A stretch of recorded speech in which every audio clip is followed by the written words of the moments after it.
Aujourd'hui, à Histoire automobile, celle qui a été longtemps la voiture la plus vendue dans le monde.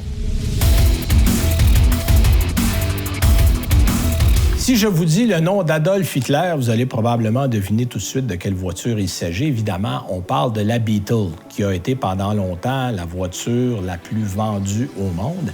L'histoire de cette voiture-là a commencé sur papier en 1932. En fait, Hitler veut concevoir une voiture pour le peuple, d'où le nom Volkswagen, mais le projet s'appelait le KDF-Wagen.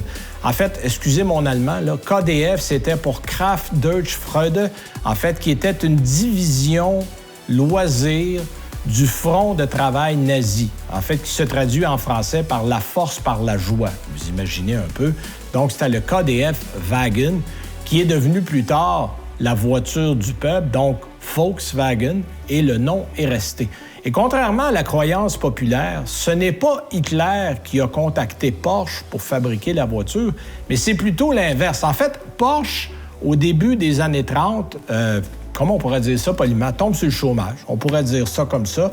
Lui travaillait chez Daimler, a quitté Daimler pour ouvrir son bureau de consultation où il était ouvert pour dessiner des autos. Il entend parler de ce projet et c'était un des rêves de Porsche de faire une voiture accessible. Et c'est à partir de là que les deux hommes vont se rencontrer et travailler ensemble. En fait, on présente le projet à Porsche, qui est un projet ambitieux, il faut le dire, pour l'époque, parce que Hitler veut à la fois une voiture qui est relativement rapide, très économe, mais surtout pas chère. En fait, c'est un véhicule qui doit coûter moins de 1000 Reichsmark. 1000 Reichsmark, à l'époque, ça représente à peu près 800 $. Ça doit convenir au plus grand nombre de personnes possible. Il doit avoir un moteur 1 litre qui fait pas plus de 5 litres au 100 km, qui peut rouler 100 km/h parce qu'on a des autoroutes toutes neuves. Les autobahns commencent à peine à exister à l'époque.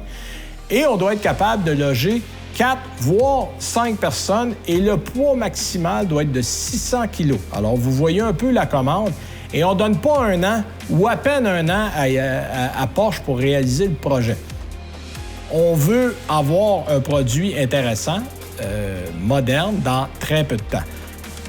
Et on procède comment pour les vendre? Ah, ça, c'est la belle histoire. En fait, le financement du véhicule, à l'époque, se fait par souscription. Chaque acheteur, donc, qui veut prendre possession du véhicule, reçoit un livret du parti nazi où il va coller des coupons de 5 marques. Donc, on les s'achète jusqu'à ce qu'on atteigne la cible de 1000 Reichsmark, le prix du véhicule, plus 200 Reichsmark pour payer les assurances pour 2 ans.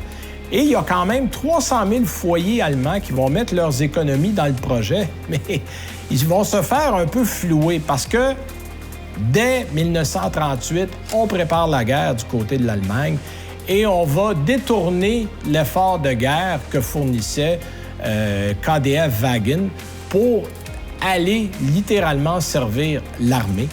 Donc, les gens vont perdre les montants qu'ils avaient investis, dont le gouvernement va se servir.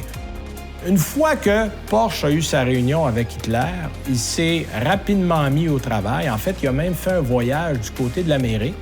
Il a effectué des visites chez Packard, Ford, GM, de même que chez un carrossier qui s'appelait Budd, B-U-D-D. C'était un spécialiste des carrosseries autoportantes et c'est là qu'il a eu l'idée de ce genre de carrosserie pour le Volkswagen parce que c'était un léger, 2 pas cher et rapide à assembler, donc des critères dont lui avait besoin.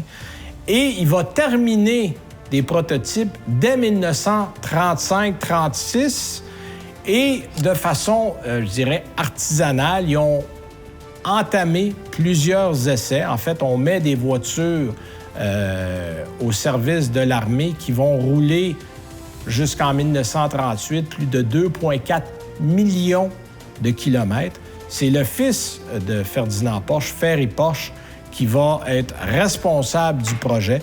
Et lui va être capable de produire des véhicules pour 1938, sauf que là, évidemment, la guerre est arrivée. Les ventes pour le peuple n'ont jamais eu lieu. Les voitures qui avaient déjà été fabriquées ont été réquisitionnées pour l'armée. On en a fait des véhicules militaires. La vraie production a commencé, elle, en 1948, suite à la guerre. En fait, c'est une usine qui a été reprise par les Britanniques, parce qu'on le sait, les Allemands n'avaient pratiquement plus d'usines qui fonctionnaient. Donc, c'est le major Ivan Hearst qui a découvert et assemblé les voitures, qui se faisaient par des bénévoles, croyez-le ou non, qui croyaient au produit. Lui avait vu ces véhicules-là fonctionner pendant la guerre et trouvait l'idée très intéressante. Et malgré toutes sortes de problèmes, parce que l'usine était à moitié démolie, on a réussi à relancer ça et on a même importé cette voiture-là.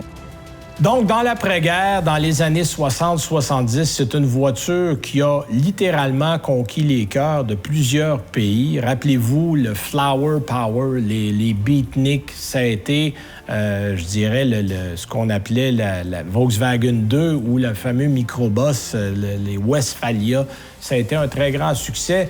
Mais la Beetle, comme telle, a franchi le cap des 15 millions de ventes en 1972, en février 1972. Et en tout, jusqu'à la fin de sa production, qui s'est terminée là, tout juste au début des années 2000 pour le modèle original, on aura dépassé les 21 529 000 exemplaires partout sur la planète.